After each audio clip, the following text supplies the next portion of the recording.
Өкінішке орай бұлай сұрақ қоюдың өзі адамның жүрегін ауыртады.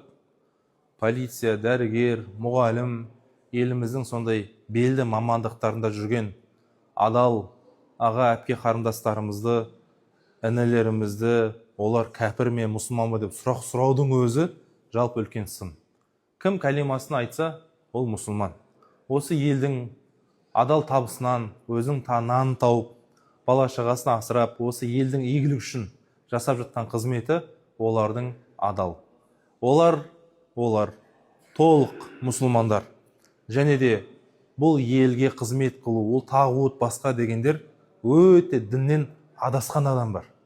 Бұл елдің игілігі, шекараны қорғау, елдің тәуелсіздігінің тұғыры биік болу үшін үлкен қызметтер атқару деген шариғатымызда өте сауапты іс. Пайғамбарымыз саллаллаху алейхи уассалам, екі көз қияметте күймейді, жанбайды дейді. Біріншісі Алла жолында жылаған көз, екіншісі осы елді шекараны қорғаған көз дейді Пайғамбарымыз саллаллаху алейхи уассалам. Немесе балаларға сабақ беру, оқушылар тәрбиелеу өте сауапты іс. Ұстаздықты біз тіпті бұл кішкентай рилсқа оның сауабын сыйғыза алмаймыз. Дәрігерлер өте үлкен қоғамдағы сауапты білікті іс.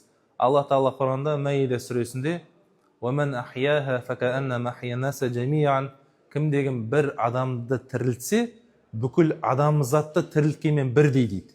Яғни бір кісіні қорғау, ол кісінің қайта өмірге келуіне себепкер болу, бүкіл адамзатты әлемді тірілткенмен бірдей дейді.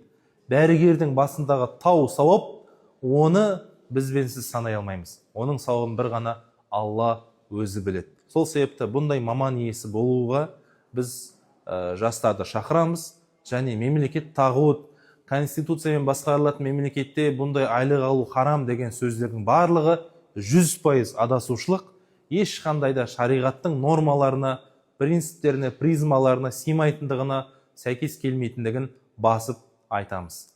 Алла Тағала білікті де білімді дәрігер, полицей, мұғалімдерімізді елімізде көп бола беру нәсіп етсін, беделдерін арттырсын.